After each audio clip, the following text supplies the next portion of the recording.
Have you ever felt like you're stuck on a treadmill of debt, running as fast as you can but getting nowhere? If so, you're not alone.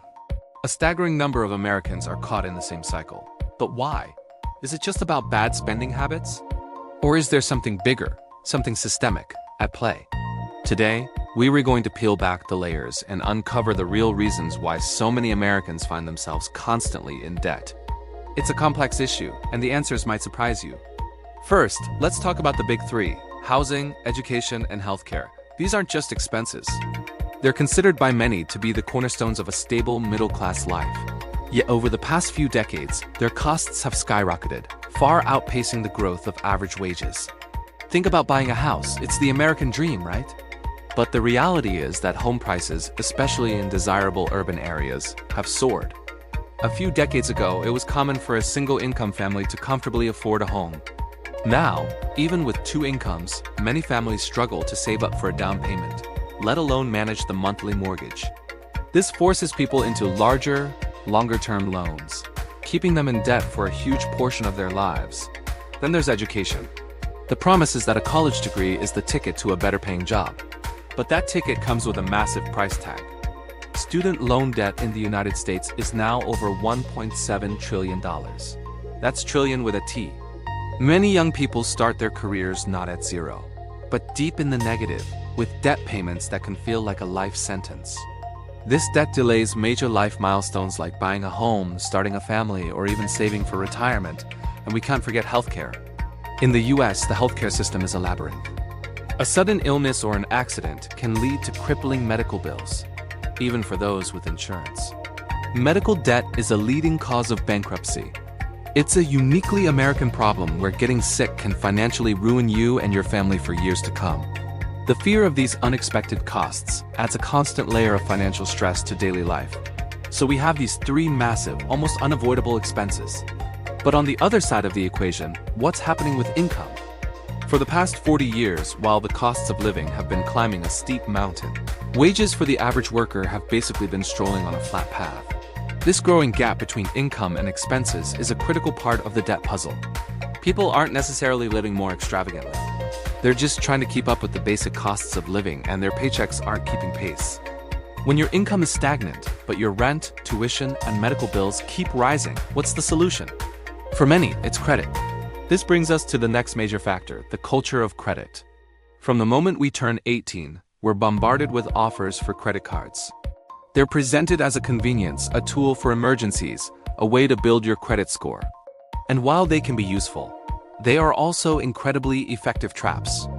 With high interest rates, often over 20%, a small purchase can quickly balloon into a much larger debt if you can't pay it off immediately. Credit cards create an illusion of wealth. You can buy things you can't technically afford right now.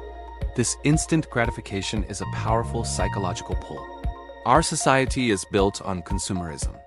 We're constantly shown ads for the latest phone, the newest car, the must-have fashion item. This keeping up with the Joneses mentality, amplified by social media, creates immense pressure to spend. When you see curated images of everyone else's perfect, seemingly affluent lives, it's easy to feel like you're falling behind. And a credit card feels like a quick and easy way to close that gap, even if it's just an illusion. The banking and credit industries have mastered the art of making debt profitable for them, not for you. They design products with complex terms, late fees, and compounding interest that are designed to keep you paying for as long as possible. It's a system where a small misstep can send you spiraling. You miss one payment and suddenly you're hit with a fee and a higher interest rate, making it even harder to catch up. It's a cycle that's notoriously difficult to break. Another piece of the puzzle is the decline of financial literacy. How many of us were actually taught in school how to create a budget, how compound interest works, or how to invest for retirement? For most, the answer is none. We're expected to navigate a complex financial world with little to no formal training. This lack of education makes people vulnerable to predatory loans, poor financial decisions, and the clever marketing of debt products. We're thrown into the deep end without learning how to swim.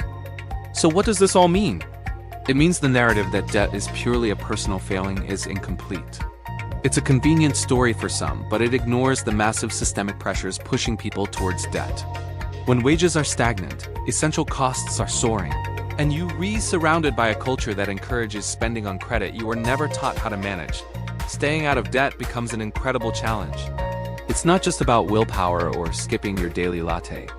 It's about facing a system that, in many ways, is designed to keep you indebted. Recognizing this is the first step. It's not about finding someone to blame. It's about understanding the full picture so we can start to find real solutions. So what can we do? On a personal level, financial education is key.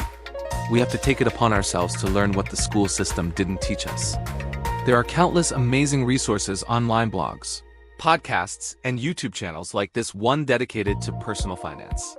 Learning to budget, understanding your debt, and creating a plan to pay it off is empowering. It gives you back a sense of control. Creating a budget isn't about restriction. It's about awareness.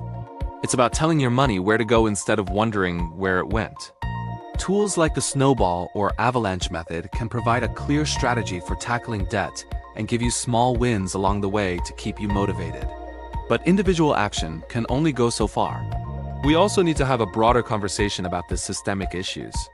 We need to advocate for policies that address wage stagnation, the rising cost of education and healthcare, and the predatory practices of the credit industry. This includes supporting initiatives for affordable housing, tuition reform, and more transparent and fair lending laws. It's just a two-pronged attack.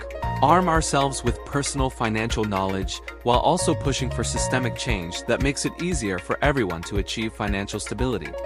The American dream shouldn't be a mountain of debt. It should be a future of opportunity, stability, and freedom. And that's a future worth fighting for. Thank you so much for watching. This is a heavy topic, and if you're struggling with debt, know that you are not alone and there is a path forward. If you found this video helpful, please give it a thumbs up and subscribe for more content that breaks down the complex issues shaping our world. And I'd love to hear your thoughts in the comments below. What has your experience with debt been like? Let's continue the conversation. See you in the next video.